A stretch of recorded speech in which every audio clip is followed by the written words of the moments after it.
Sesungguhnya Allah Subhanahu wa taala tidak pernah melihat yanzuru ila suwarikum, bentukmu. Makanya saya ketika ada seorang bapak ini bertanya, saya nangis dengar pertanyaannya gitu. Gak sanggup saya menjawab sebenarnya. Kenapa gitu Ustaz?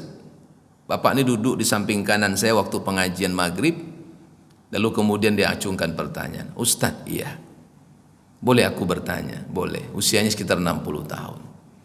Apa yang ayah mau tanyakan? Saya bilang, Ustaz, iya, saya ini buta Ustaz. Iya, memang dia buta. Rumah saya agak jauh dari masjid ini, kata beliau waktu itu. Iya, namun tak ada yang bisa membimbing saya ke masjid. Saya lah yang tergopo-gopo sendiri datang ke masjid ini. Kadang-kadang ada pari yang boleh lewati, kadang-kadang ada dinding rumah orang yang boleh lewati. Ustaz, kadang-kadang terperosok kaki ambo ke parit, kadang-kadang terhantuk kepada saya ke dinding, namun saya tetap datang ke masjid ini. Saya bilang, saya nggak sanggup jawab pertanyaan ayah. Itu Ustaz, iya. Ayah buta, rumah ayah agak jauh dari masjid, tak ada yang membimbing ayah ke masjid, jalannya ada tantangan, namun ayah tetap datang ke sini dalam keadaan tidak melihat dunia. Betapa mulianya ayanda. Masih banyak saudara kita yang hari ini matanya melihat, kakinya cukup, rumahnya dekat dengan masjid, namun tak datang dia ke masjid. Ayah sudahlah tua, buta lagi, namun ayah tetap datang ke masjid. Ayahlah orang yang paling melihat. Sesungguhnya boleh jadi mereka orang-orang yang buta, yang sungguhnya tak melihat kebenaran dan tak mengenal Allah Subhanahu wa ta'ala.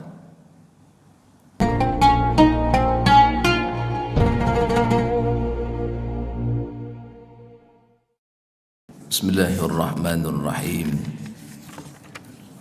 Assalamualaikum warahmatullahi wabarakatuh.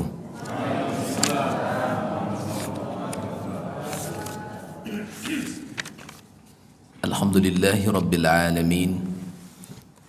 Alhamdulillahilladzi ahyana ba'dama amatana wa ilaihin nusyur.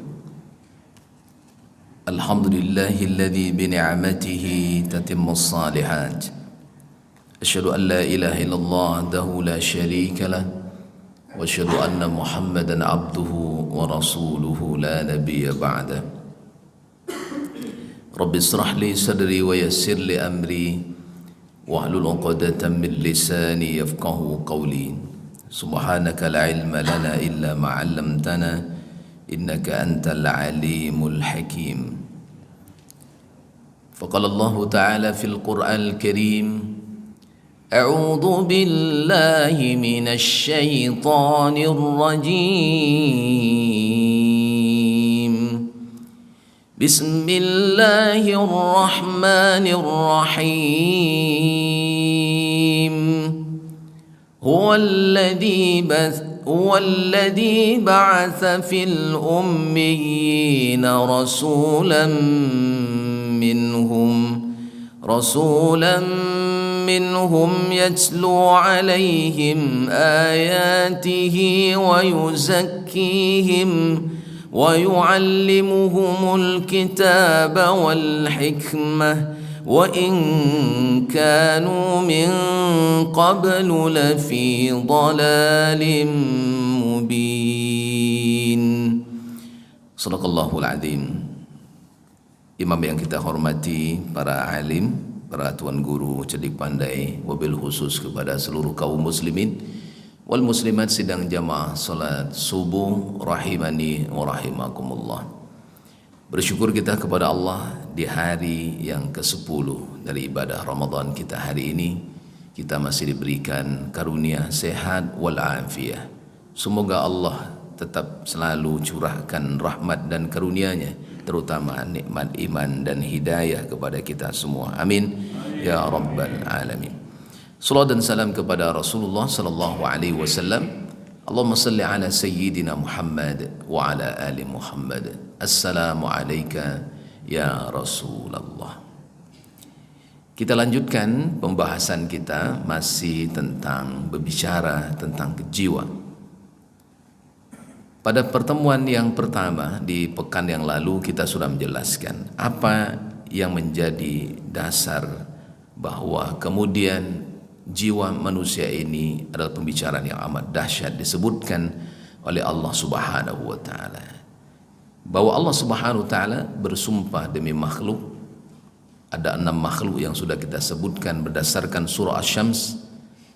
Lalu kemudian baru Allah menyebutkan kejiwaan, menunjukkan bahwa ketika jiwa yang terlatih dalam iman dan ketakwaan, terbina dalam ketundukan dan ketaatan, dia akan menjadi berharkat dan bermartabat tinggi dibandingkan adanya langit, adanya bumi, adanya matahari, adanya rembulan, adanya waktu siang, adanya waktu malam. Begitu dahsyatnya kekuatan jiwa. Lalu hari ini yang kedua, apa yang menjadi landasan kemudian jiwa ini menjadi pembicaraan yang amat penting? Yang kedua adalah dasarnya surah Al-Jum'ah ayat yang kedua yang tadi kita bacakan. A'udzu billahi minasy syaithanir rajim. Huwallazi ba'atsa fil ummiyina rasulan minhum yatlu 'alaihim ayatihi wa yuzakkihim. Di antara tugas kerasulan seorang rasul itu diutus oleh Allah Subhanahu wa taala permukaan bumi ini, tentu termasuk baginda Rasulullah sallallahu alaihi wasallam. Apa kata Allah Subhanahu wa taala? Poinnya di antaranya adalah yatlu alaihim ayatihi wa yuzakkihim. Rasulullah yang telah mengajarkan Al-Quran ini kepada kita dalam makna dari Rasulullah, awalnya Jibril alaihi salam, tentu awalnya Allah kepada Jibril, Jibril kepada Rasulullah, Rasulullah kepada para sahabat, sahabat kepada para tabi'in, tabi'in kepada atba'ut tabi'in, sampai kepada ulama-ulama salaf, sampai kepada ulama-ulama khalaf, lalu sampai kepada kita hari ini. Itu mata rantainya. Al-Quran yang diajarkan kepada Rasulullah sallallahu alaihi wasallam, lalu diajarkan kepada umatnya. Lalu kemudian poin yang kedua disebutkan adalah wa yuzakkihim. Kehadiran Rasulullah itu adalah wa yuzakkihim, membersihkan hati-hati mereka, mensucikan jiwa-jiwa mereka. Disucikan dari apa? Disucikan dari noda kekotoran, noda kemunafikan, noda kesyirikan, noda ketidaktundukan, noda keserakahan, noda ketamakan. Karena semua itu adalah penyakit-penyakit jiwa yang menghinggapi satu kalbu dan jiwa seorang mukmin, yang apabila dia tidak kendalikan dalam iman dan ketakwaan, maka kemudian apa yang merusak terhadap hatinya akan mampu menguasai jiwanya. Kita tahu Bapak Ibu, di zaman Rasulullah sallallahu alaihi wasallam dilahirkan itu disebut dengan zaman apa Bu? Jahiliyah. Jahiliyah. Abu Jahal, Umar bin Khattab sebelum mendapatkan Islam, Abu Jahal tidak mendapatkan hidayah Islam, tapi Umar mendapatkan hidayah. Apakah Umar dan Abu Jahal di zaman itu tuh orang bodoh atau orang pintar? Pintar. Bagaimana hebatnya mereka? Dia seorang tokoh, pembesar, disegani, ditakuti oleh pengikut-pengikutnya. Umar itu Bapak Ibu yang muliakan Allah, jago main pedang, jago berkuda, badannya tegap, tangkas, perkasa. Umar itu kalau diadu syair, itu Umar selalu jadi pemenang, jago syair. Sehingga kemudian Al-Quran tetap menghargai apa yang menjadi budaya mereka dulu. Mereka jago syair, maka kemudian Allah menyebutkan satu nama dari Al-Quran itu, namanya surah Asy-Syu'ara. Ya, surah Asy-Syu'ara. Karena itu budaya-budaya yang baik dari mereka. Syair itu baik. Ya, Allah abadikan. Masya Allah, indahnya Quran. Bukan bodoh secara intelektual, mereka cerdas. Bukan juga bodoh secara suku dan kebangsawanan. Mereka dipandang di waktu itu secara struktur masyarakat. Hebat. Tapi apa yang menyebabkan mereka disebutkan bodoh? Disebut dalam zaman itu dengan zaman jahiliyah. Lalu kemudian Rasulullah sallallahu alaihi wasallam dihadirkan di tengah-tengah mereka. Allah maksudkan, kata Allah Subhanahu wa taala, bimakna wa yuzakkihim, bimakna wa yutahhiruhum minal aqaidil fasidah wal akhlaqis sayyi'ah. Maka hadirnya Rasulullah sallallahu alaihi wasallam itu adalah untuk meluruskan pemahaman akidah yang rusak, kemudian akhlak yang jelek dari mereka. Jadi yang rusak itu bukan soal pemikiran mereka dalam intelektual, mereka hebat. Tapi yang rusak dalam diri mereka adalah persoalan kejiwaan mereka yang menyimpang dari apa yang Allah inginkan, yang menyimpang dari apa yang Allah sudah aturkan, yang menyimpang dari apa yang Allah mau terhadap diri seorang hamba itu. Itu yang tidak ada pada diri mereka. Akhlaknya yang naudzubillah, akhlak di jalan itu akhlaknya sudah sama seperti binatang. Perempuan-perempuan tidak dihargai. Ya, kasta-kasta yang tinggi terjadi. Perbedaan, kalau ada bos, ada majikan, ada budak. Budak itu seperti benda yang bisa diperjualbelikan, yang bisa diberlakukan sesuka hati mereka. Maka Rasulullah hadir di antaranya memerdekakan para budak, mengangkat derajat manusia yang dihinakan menjadi mulia. Karena sesungguhnya yang menentukan kemuliaanmu bukan soal kebangsawananmu, bukan soal kastamu, bukan soal warna kulitmu, bukan soal tampan dan putihnya kulitmu atau hitamnya. Maka ada satu ayat yang Allah turunkan yang menjawab di antara apa yang mereka lakukan, dan ayat ini asbabun nuzulnya ikhtilaf para ulama. Ada yang mengatakan ayat ini diturunkan oleh Allah Subhanahu wa taala ketika di zaman Fathu Mekah. Tiba-tiba kemudian Rasulullah menyuruh Bilal bin Rabah untuk melaksanakan azan.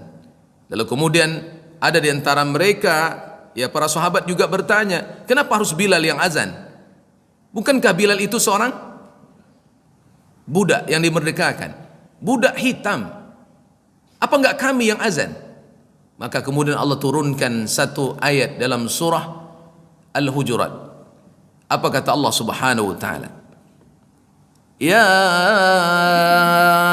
ayyuhan nasu inna khalaqnakum min dzakarin wa unsa wa ja'alnakum syu'uban wa qabaila lita'arafu inna akramakum 'indallahi atqakum innallaha alimun khabir. Kata Allah Subhanahu wa taala, casingmu, casing, tahu casing?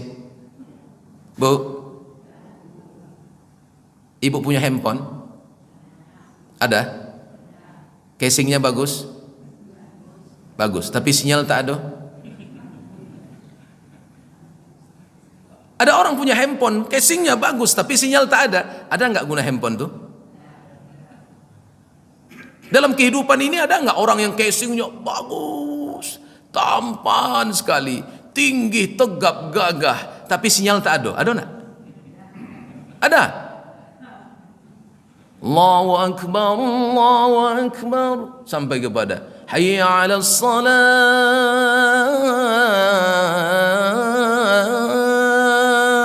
Ada enggak sinyalnya?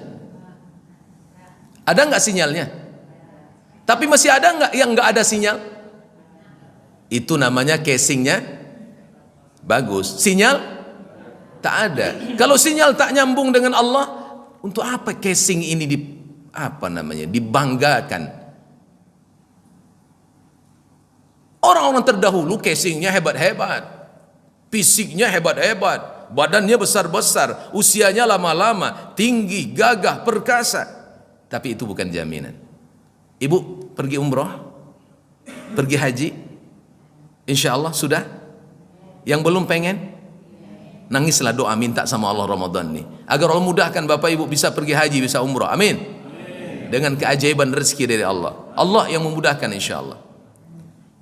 Apa yang kita lihat di sana di antaranya, melihat bagaimana indahnya ciptaan Allah, menunjukkan keberagaman tentang kebesaran ciptaan Allah.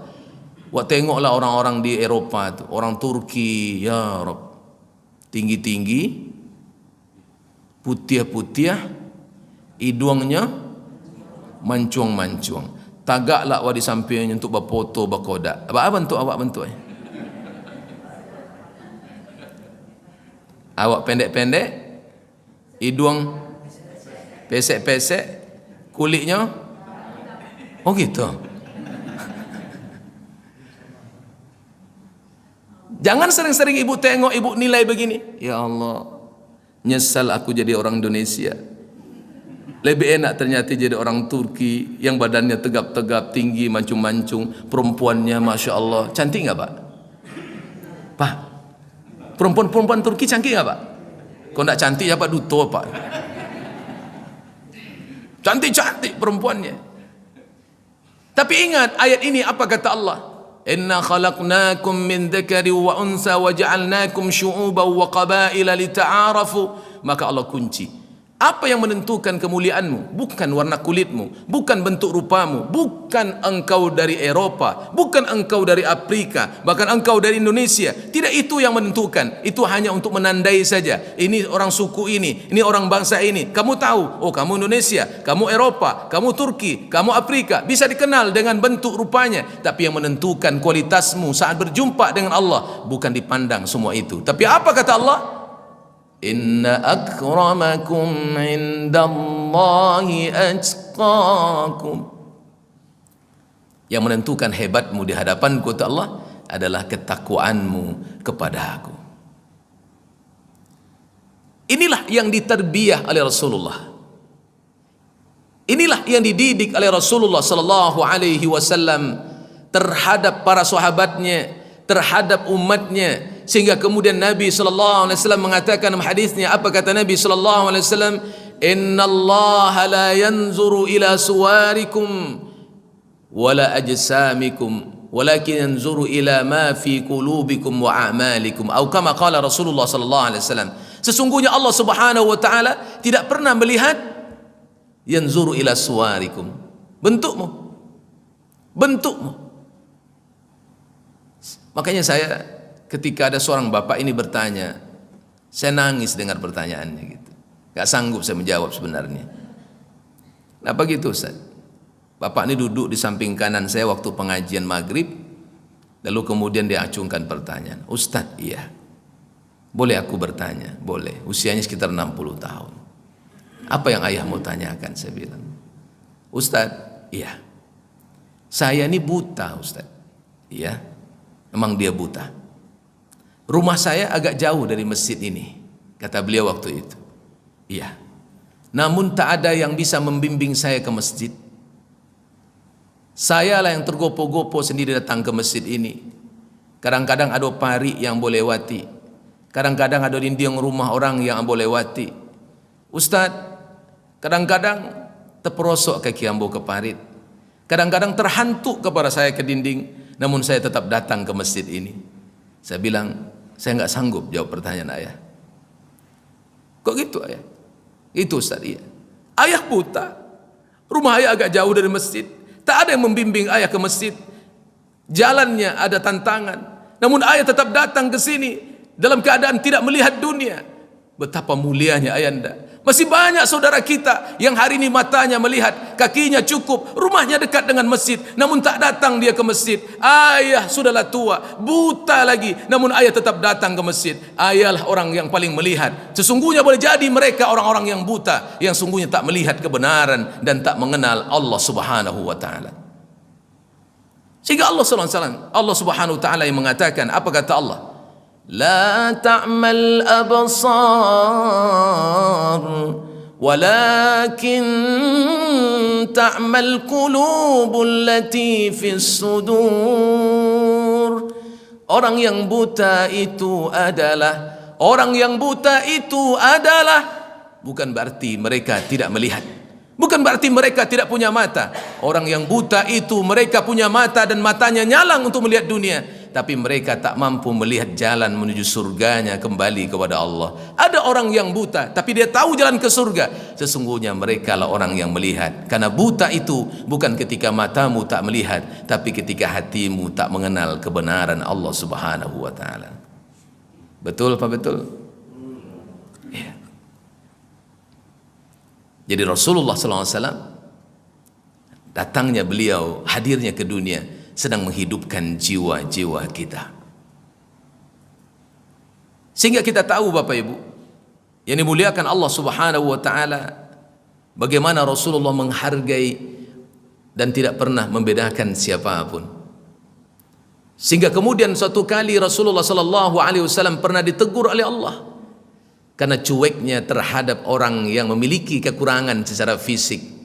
Tapi Nabi sedang berbicara dengan pemuka-pemuka Quraisy di waktu itu, dan dia datang kepada Nabi sallallahu alaihi wasallam. Abasa wa tawalla an ja'ahu al-a'ma. Ya. Itu teguran kepada Rasulullah sallallahu alaihi wasallam. Ketika Abdullah bin Abi Maktum datang kepada Rasulullah hendak bertanya, tapi Nabi sedang bicara dengan pemuka-pemuka Quraisy, Nabi cuek. Lalu kemudian Allah Subhanahu wa taala menegur Rasulullah sallallahu alaihi wasallam untuk menunjukkan bahwa siapapun engkau mesti layani dengan baik. Orang buta datang bertanya, maka harus layani dengan baik. Untuk apa ayat ini diturunkan? Untuk mengajarkan dan memberikan pengertian kepada kita juga umat ini, agar kemudian kita tak memandang kemuliaan itu karena dunia yang ada pada mereka, tapi muliakanlah mereka karena iman yang ada dalam dada mereka. Bu, punya suami kaya raya, tapi jarang sholat, tapi uang belanja dia kasih ibu 50 juta satu bulan. Punya suami sederhana sekali, rajin sholat, uang belanjanya cuma 2 juta sebulan. Ibu sayang yang mana?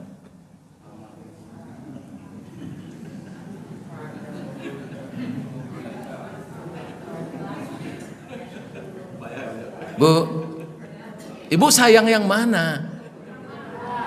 Yang pertama. Nah, kita jujur-jujuran nih, ini bukan bulan puasa nih. Perasaannya ibu gimana gitu ya?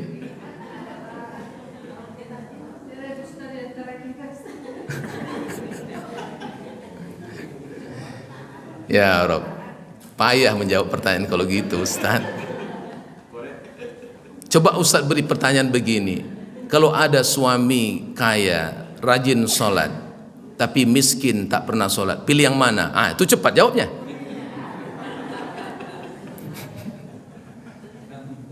Allahu Akbar. Artinya mulai belajar mementingkan apa yang dipentingkan oleh Allah. Mulai belajar memuliakan apa yang dimuliakan oleh Allah Subhanahu wa taala. Makanya kenapa Rasulullah sallallahu alaihi wasallam mengatakan, kalau ada anak gadismu dilamar oleh seorang laki-laki yang saleh, yang imannya terjamin dan terjaga, tapi engkau menolak pinangannya, sesungguhnya Allah akan murka kepada kita. Iya. Itu maknanya. Dulu kalau orang milih jodoh itu masih ditanya tuh tentang sholatnya. Masih ingat dari kampung-kampung dulu. Kalau ada anak gadis kita mau menikah, apa kata mak dia? Itu calon suamimu nak. Iya. Mama setuju aja. Tapi satu pertanyaan mak. Apa tuh mak? Le sholat anak. Ah kalau sholat ini enggak tahu bodoh mak. Yang penting pitinya banyak mak. Oh gitu ya. Oh nggak bisa nak. Kalau engkau dinikahkan dengan seorang laki-laki kaya tapi iman tak ada, nanti engkau ditinggalkan dan tidak bertanggung jawab. Tapi kalau dia beriman dan bertakwa, dia tahu tanggung jawabnya kepada Allah, karena menjagamu itu tanggung jawabnya kepada Allah, maka engkau akan diselamatkan di dunia dan akan dimuliakan di akhirat bersama Allah Subhanahu wa taala. Itu dulu catatan yang diberikan. Kalau kini ditanya, kalau ada orang datang ke melamar anak gadis Bapak Ibu yang muliakan Allah, kok baju dinasnya datang, itulah heboh mak aku bertanya. Le baju dinas nampak anak? Iya mak. Itulah pegawai negeri atau alun? Belum lagi no mak, honorer mak. Honornya honor provinsi atau honor daerah? Honor daerah mak. Ini lah masuk P3K atau alun? Banyak pertanyaannya. Ya Pak. Itu naluri insaniyah. Iya, manusia biasa. Tapi standar yang Allah tetapkan, kalau kita kemudian mementingkan aspek kejiwaan, maka lihatlah apa yang menjadi isi dalam hatinya. Itulah yang akan menentukan keselamatan. Maka oleh karena itu, kalbu yang mutmainnah itu memiliki sinyal yang dekat dengan Allah Subhanahu wa taala. Karena sesungguhnya ia telah sama, ya, mendapatkan tarbiyah dari Rasulullah sallallahu alaihi wasallam yang kemudian dia rasakan dengan getaran jiwanya. Nabi Muhammad sallallahu alaihi wasallam seorang nabi yang sangat peduli dengan kejiwaannya sendiri.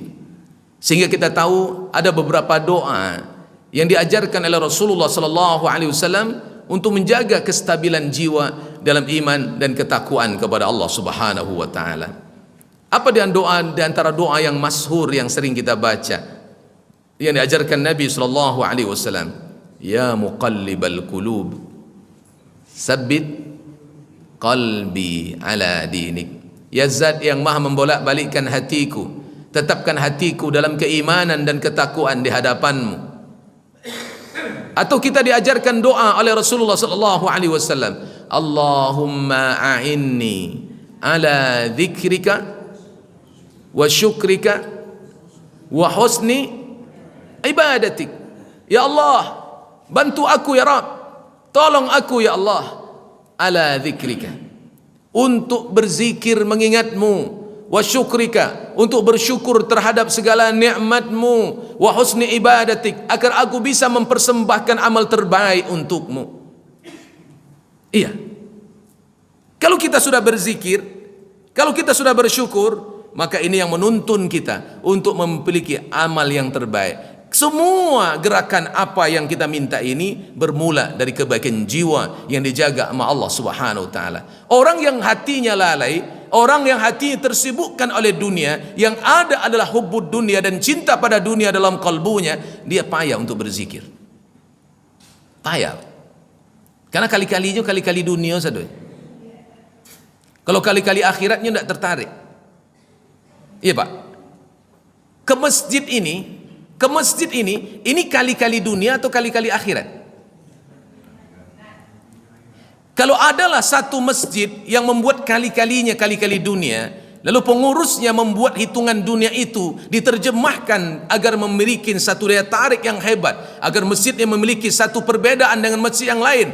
Ternyata kali-kali akhirat itu dibuatkannya dengan logika dengan kali-kali dunia. Pengurusnya mengatakan dengan satu prinsip yang hebat, karena pengurusnya rata-rata para milioner yang hebat. Lalu kemudian mereka mengatakan begini, wahai seluruh jamaah kami, warga kami, ke masjidlah, karena kali ini kami ingin mencoba menghitungkan kali-kali akhirat dan kami logikakan dengan kali-kali dunia. Apa itu kata jamaah? Satu kali salat 27.000 untuk Bapak Ibu. Kan ya? Berarti 5 kali solat 27 kali 5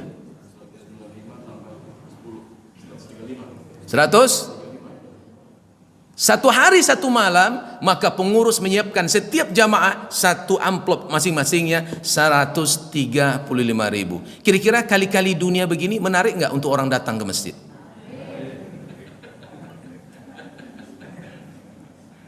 Pak, kira-kira kalau buat modeko kira panu nak masjid kau?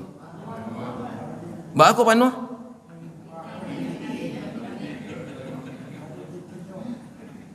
Kira-kiranya seorang yang kapai dari rumah atau sama-samanya berangkat dari rumah?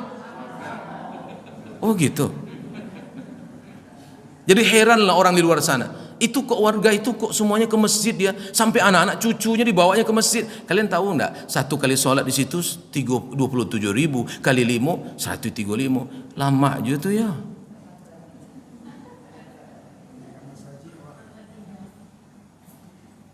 Itu sehari Bapak Ibu 135 kali 30 hari berapa?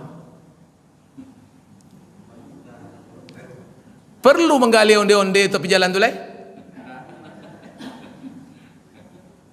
Tidak perlu lagi. Bapak Ibu kerjanya sholat saja. Tetapi kenapa tidak dibuat oleh Allah logika seperti itu? Kenapa ujiannya ujian iman dan ketakwaan? As-salatul jamaah afdalu min salatil fazzi bi 70 wa 20 darajah. Solat jamaah itu lebih afdal ketimbang solat sendiri, 27 derajat dibandingkan solat sendiri. Kenapa? Itu dalam bentuk khabar imaniyah, tidak dalam bentuk dunia yang ditawarkan. Apa kalau tidak mampu? Allah Maha Kuasa dan mampu untuk memberikan semua apapun yang diminta oleh hambanya. Tetapi kenapa Allah tak berikan seperti itu? Liyabluwakum ayyukum ahsanu amalah. Karena surga itu prosesnya seleksi, Pak. Kalau surga itu nggak ada seleksi, aman-aman aja lah, masuk surga aja kita semua. Ini hasil seleksi, ya Pak. Kita mau lulus atau tidak? Semua jawabannya pasti mau lulus. Perjuangannya tidak mudah, butuhkan pengorbanan yang dahsyat. Ketika kita mampu memahamkan itu kepada diri, ternyata Allah mementingkan aspek kejiwaan.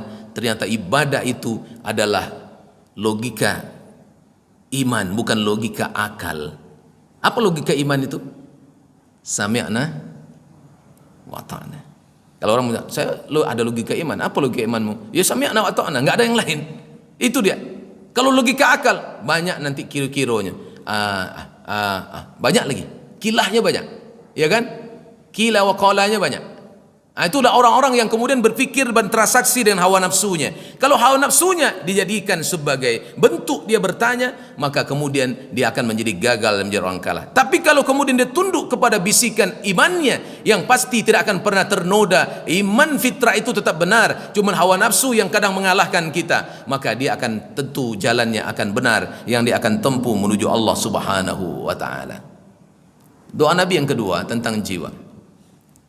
Allahumma ati nafsi taqwaha wa zakkiha anta khairu man zakkaha anta waliyuha wa maulaha. Allahumma ati nafsi taqwaha. Ya Allah, datangkan kepadaku, karuniakan kepadaku nafsi taqwaha, jiwa yang penuh dengan ketakwaan. Wa nafsi wa ma sawwaha, ada nafsu yang wa sawwaha, ada nafsu yang wa taqwaha, kan begitu? Nah, kita pilih yang mana? Nafsu jiwa yang tunduk kepada Allah. Maka Nabi berminta kepada Allah, Allahumma ati nafsi taqwaha, karuniakan aku ya Allah jiwa yang penuh dengan ketakwaan. Wa zakkiha, ini kata kunci yang Nabi sebutkan. Wa zakkiha, sucikan akan hatiku itu dengan ketakwaan itu ya Allah. Anta khairu man zakkaha, engkaulah zat yang terbaik yang mensucikan hatiku. Anta waliyuha wa maulaha, engkaulah penolong dan pembela hatiku.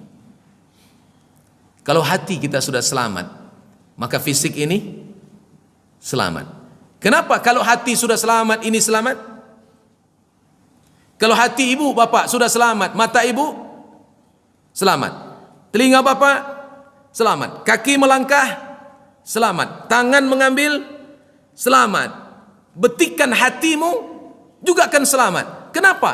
Karena tubuh ini adalah prajuritnya, yang menggerakkannya adalah hatimu. Ketika hatimu benar menggerakkan energi positif terhadap tubuhmu, maka kekuatan yang dibuat oleh fisikmu adalah kekuatan yang positif. Tapi apabila hatimu bergetar dalam keburukan, maka dia menggerakkan energi tubuhmu dalam keburukan, maka tanganmu akan mengambil hak orang lain, matamu akan setiap hari melihat dosa, telingamu akan setiap hari mendengarkan gunjingan, kakimu akan berat melangkah menuju Allah dan ke masjidnya, dan hatimu jarang berzikir kepada Allah Subhanahu wa taala. Di saat itu engkau gagal dan kalah menjadi seorang mukmin yang mampu menundukkan hawa nafsumu dan menjadikan iman sebagai pemenangnya dalam setiap qalbumu. Kita sedang belajar Bapak Ibu. Maka tarbiyah Ramadan ini tarbiyah kejiwaan. Kenapa kita jujur dan tidak mau minum di siang hari saat berwudu berkumur-kumur, mungkin nggak ditelan sedikit? Apa sebab? Jiwa kita mengatakan, ya Rob, suamiku nggak tahu, istriku nggak tahu, semua orang nggak tahu, tapi engkau maha tahu. Akhirnya tak jadi. Ini getaran jiwa yang bersih. Ini yang menyelamatkan kita. Nah, oleh karena itu Bapak Ibu yang dimuliakan Allah Subhanahu wa taala, mari kita sama-sama belajar. Belajar memperbaiki kejiwaan kita.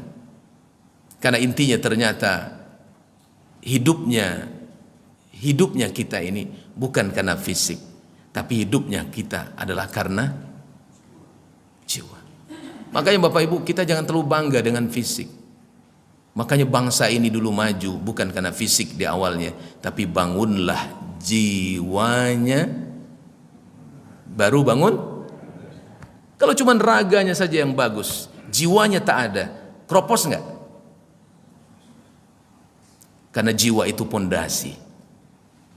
Pondasi bangunan hebat itu ada jiwa. Kalau pondasinya yang rapuh, kira-kira kalau Bapak Ibu mau bangun rumah, yang diperhitungkan dulu bangunan atasnya atau pondasinya. Ini bangunan 2 tingkat nih, lalu distruktur lah bangunan atasnya. Oh begini, gini. Tapi pondasinya nggak pernah diperhatikan dengan maksimal. Apa kekuatan yang bisa ditampungnya? Berapa daya berat yang bisa ditampung oleh kekuatan pondasi? Oh enggak, dia pikir bangunan atas saja dulu. Kira-kira ketika dibangun apa yang terjadi? Roboh. Ketika negeri dan bangsa ini kekuatan jiwanya nggak ada, kekuatan fisiknya aja yang hebat, roboh nggak? Roboh. Ketika rumah tangga kita kekuatan jiwanya nggak ada, tapi kekuatan fisiknya hebat, rumahnya 3 miliar, istrinya cantik, suaminya gagah, tapi pondasi akidah dan imannya tak ada, roboh nggak? Roboh. Tapi ketika pondasi imannya kokoh, rumahnya 3 miliar, hartanya banyak, istrinya cantik, suaminya gagah, kira-kira makin dekat nggak dia kepada Allah? Allahu Akbar. Kita mau nggak seperti itu? Rumah 3 miliar, suami gagah, piti banyak, rajin ke masjid, lisan tidak pernah berbohong, tidak pernah menyakiti orang, elok dengan Allah. Mau nggak Bu? Mau? Ya, nikmat yang luar biasa. Subhanakallahumma wa bihamdika asyhadu an la ilaha illa anta astaghfiruka wa atubu ilaik. Assalamualaikum warahmatullahi wabarakatuh.